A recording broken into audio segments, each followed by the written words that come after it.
cepat diringankan oleh Allah, maka bandingkan masalah itu dengan solusi yang pernah dirasakan sebelumnya. Bandingkan persoalan yang sulit itu dengan kesenangan yang sudah dirasakan sebelumnya. Suami istri sedang punya masalah, malam ini punya persoalan, sampai nggak bicara. Coba duduk dulu baik-baik. Ingat masa-masa senang ke belakang. 15 tahun berumah tangga, masa mau dikalahkan dengan masalah di satu malam? Ingat banyak senangnya atau banyak dukanya? Banyak sukanya, banyak dukanya. Banyak nyamannya, banyak masalahnya. Coba timbang-timbang lagi.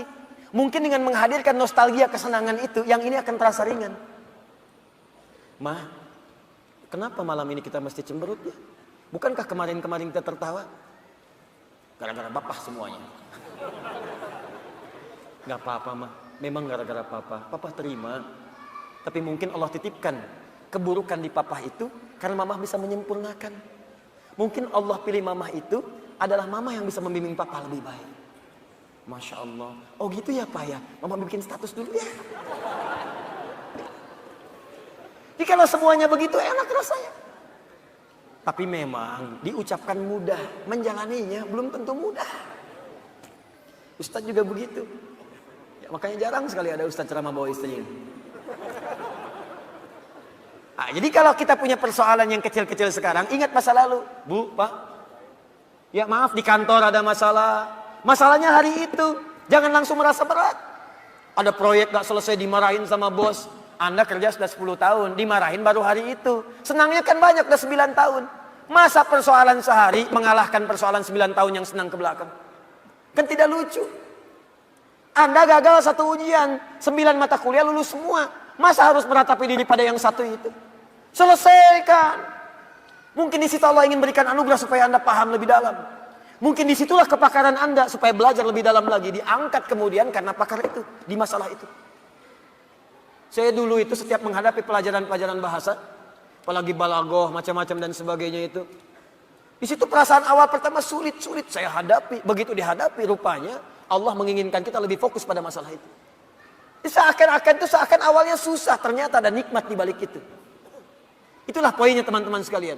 Jadi kalau Anda sedang merasakan kesulitan, ingat masa-masa lalu saat Allah memberikan banyak nikmat dalam kehidupan kita. Jelas sampai di sini? Baik. Wa wajadaka dhallan fahada.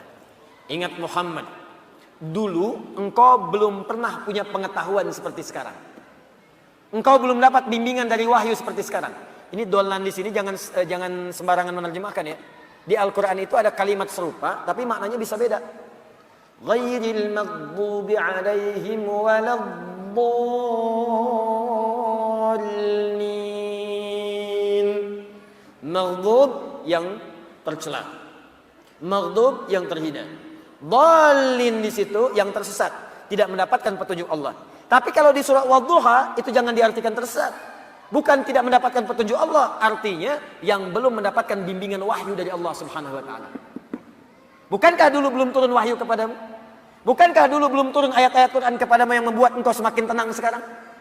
Lalu setelah itu fahada, datanglah kemudian ayat-ayat itu. Hada itu kata kerja, kata bendanya hudan. Al-Quran disebut dalam Al-Quran dengan nama hudan. Dzalikal kitabu la raiba fi hudan. Syahrul Ramadan alladzi unzila fihi al-Qur'an hudan linnas. Hudan. Wajadaka dhallan fahada. Muhammad, dulu kamu belum punya pengetahuan, sekarang dapat ilmu. Dulu kamu belum dapat bimbingan wahyu, sekarang dapat wahyu. Maksudnya apa? Ingat-ingat Muhammad. Sekarang saat kamu dapat beban seperti ini, jangan cepat banyak menyesali karena banyak nikmat Allah yang lain yang bisa kamu hadirkan. Nikmat pengetahuan, nikmat kesehatan, nikmat mendapatkan bimbingan. Nah ini pun Bu, Pak, penting untuk disadari. Kalau sedang merasakan sulit di satu nikmat, maka ingat nikmat-nikmat yang lainnya. Misal, maaf ya, Ustadz saya diponis oleh dokter, jantung saya sakit Ustadz. Jantung kan sakit, tapi kan otak masih sehat. Telinga masih sehat. Lisan masih sehat. Mata masih sehat. Salahnya manusia kadang-kadang mengaitkan penyakit dengan kematian. Teori wafat itu nggak butuh penyakit. Wafat itu kalau ajal tiba langsung wafat. Nggak ada penyakit pun wafat. Banyak orang sehat wafat. Banyak orang sakit bahkan sampai koma belum nyampe titik.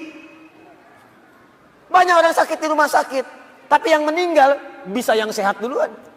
Karena kaidah untuk wafat itu bukan penyakit, ajal tiba. La yastakhiruna sa'ata wa la yastaqdimun. Quran surah 7 ayat 34. Ini kesalahan manusia itu kadang begitu. Divonis cancer, stadium 4. Waktunya tinggal sebulan lagi, nggak akan nyampe kalau belum nyampe. Nggak akan wafat kalau belum wafat. Nih saya kasih kisah nyata ya, ini nyata betulan. Ada orang divonis, sudah berat nih. Penyakitnya dalam. Sampai dokternya mengatakan, ini nggak akan tahan daripada 2 pekan secara medis. Orang ini mau berangkat haji. Udah muntah-muntah, udah macam-macam. Dia paksakan berangkat. Sampai dia bawa bekal, nggak apa-apa lah. Ini pakaian ihram saya, ini kisah nyata. Sekalian jadi kafan saya. Berangkat ke sana, bahkan keluarga sudah melepas dengan segalanya kalau wafat nanti di tanah suci. Apa yang terjadi? Sampai di sana, berangkat haji, tawaf muntah. Muntah darah. Berangkat lagi. Tawaf pertama kan umrah tuh, tawaf kudum. Selesai. Sampai kemudian masuk wukuf di Arafah, sudah sepekan. Berjalan lagi. Lontar jumrah, naik sampai puncaknya pun teman-teman. Dalam hal mabit saja di Muna, mabit di Muna, orang bisa ngambil nafar awal. Kalau sakit nafar awal. Bahkan ada yang ditanduk selesai pulang. Ini tidak. Sampai diselesaikan nafar akhir.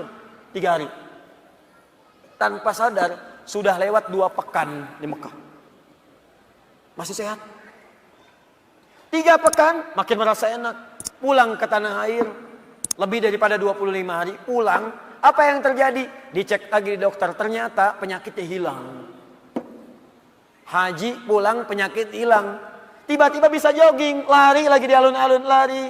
Yang paling menyedihkan dan yang paling menggelikan, dokter yang memvonis Anda tinggal 2 pekan, meninggal duluan.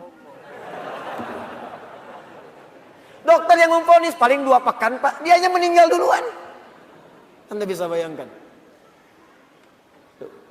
Hati-hati mas. Saya mah masih muda. Itu tuh yang banyak ubanan, udah bau tanah. Situ bau tanah, sini bau kuburan. Jadi kita nggak bisa menugak harap-harap meninggal di tanah suci, bisa kembali di tanah kusir. Harap-harap wafat di tanah kusir, wafat di tanah abang.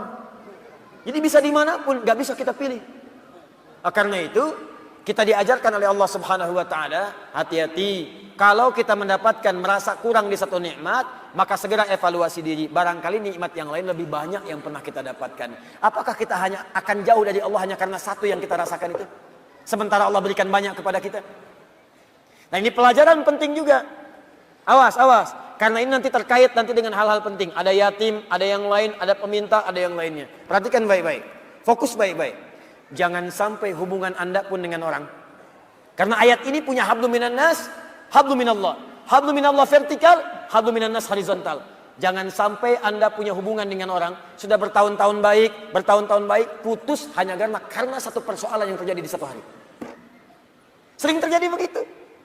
Anda nggak sadar, bertahun-tahun berteman, bertahun-tahun berkolega, bertahun-tahun bertetangga, di pemerintahan, di jabatan, di harta benda, di macam-macam. Cuman gara-gara satu persoalan lupa dengan kebaikan yang pernah terjadi di masa-masa lalu. Kalau itu terjadi dalam hidup Anda, maka Anda sedang dikuasai oleh setan. Anda sedang jauh dari Allah. Karena ayatnya mengatakan, orang yang dekat dengan Allah tidak akan dipengaruhi oleh persoalan-persoalan yang tiba seketika, dan dia tidak akan melupakan kebaikan-kebaikan yang pernah terjadi di masa lalu. Lawan dari Allah itu Tagut. Tagut terbesar itu setan.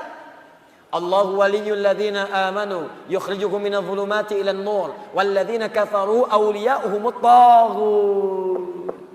Tagut terbesar setan. Jelas sampai sini?